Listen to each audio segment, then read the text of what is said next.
The Brightview Mall had always been a busy, cheerful place, full of families, couples, and tourists. But once the shutters rolled down and the fluorescent lights dimmed, it became a different world entirely. Silent, vast, haunted by more than shadows.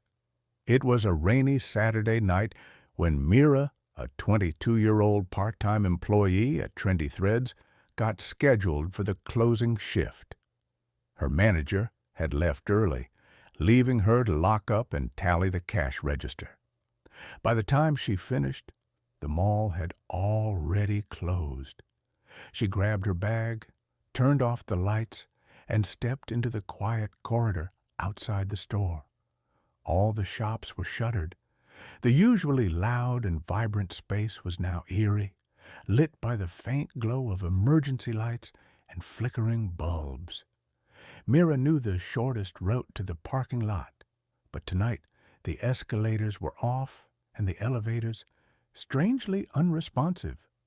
She tapped the elevator button. Nothing. Of course, she muttered, adjusting her bag and heading toward the stairwell.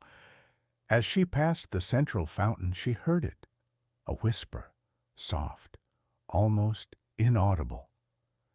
Mira! She froze. Hello? She called out, her voice trembling slightly. Is someone there? Silence. She took a few cautious steps. The mall had security guards. Maybe it was one of them. She walked toward the security office near the food court, but when she arrived, the lights inside were off, and the door was slightly open. That was odd. She peeked in. No one. The monitors that usually showed live CCTV footage were glitching.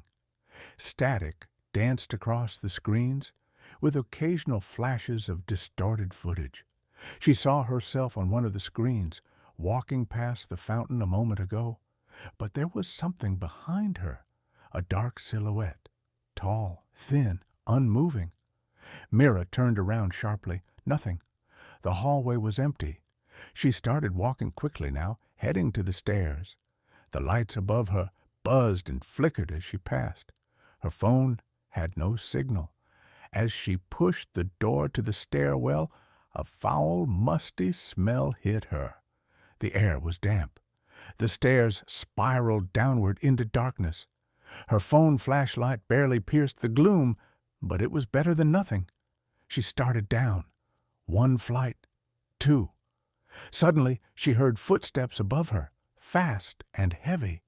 She froze, heart thudding. "Who's there?" she yelled.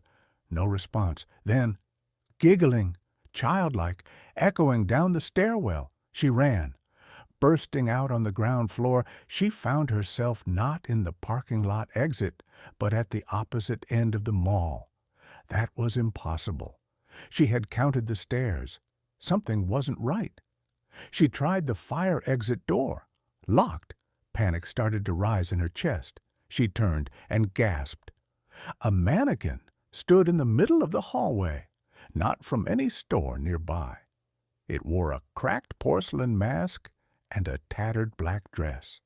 She blinked. It wasn't there before. Mira backed away slowly, clutching her phone. She tried calling again. Still no signal. Then the lights went out. Total darkness. Her flashlight shook as her hands trembled. Behind her, she heard a scraping sound. She turned the light around. The mannequin was gone. Another sound, like something crawling across the ceiling. She looked up. Eyes.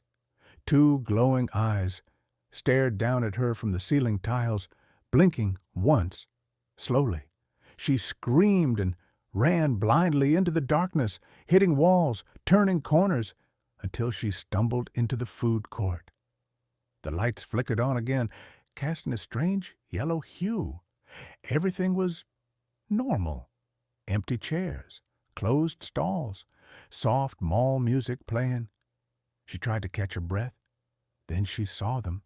Children, 5 of them, all wearing matching gray uniforms, standing in front of the ice cream stand, silent, pale. The reflection didn't. She backed away, Horrified, the reflection stepped out of the glass, becoming a perfect copy of her, but with lifeless black eyes. Mira ran, screaming through the rotting mall, every step taking her deeper into a nightmare. No doors led out. No windows showed the outside world. Eventually, she collapsed near the fountain. Only now, the fountain wasn't flowing water. It was filled with ink, thick, black, bubbling, and one by one, the mannequins, children, and reflections gathered around her. They began to chant, "Join us! Join us! Join us!" The next morning, the mall opened like usual, clean, bright, music playing. But when Trendy Threads employees arrived, they noticed something odd. Mira never showed up for her shift. Her things were gone, except for her phone, found behind the counter, still on, still showing her last message. "You shouldn't be here."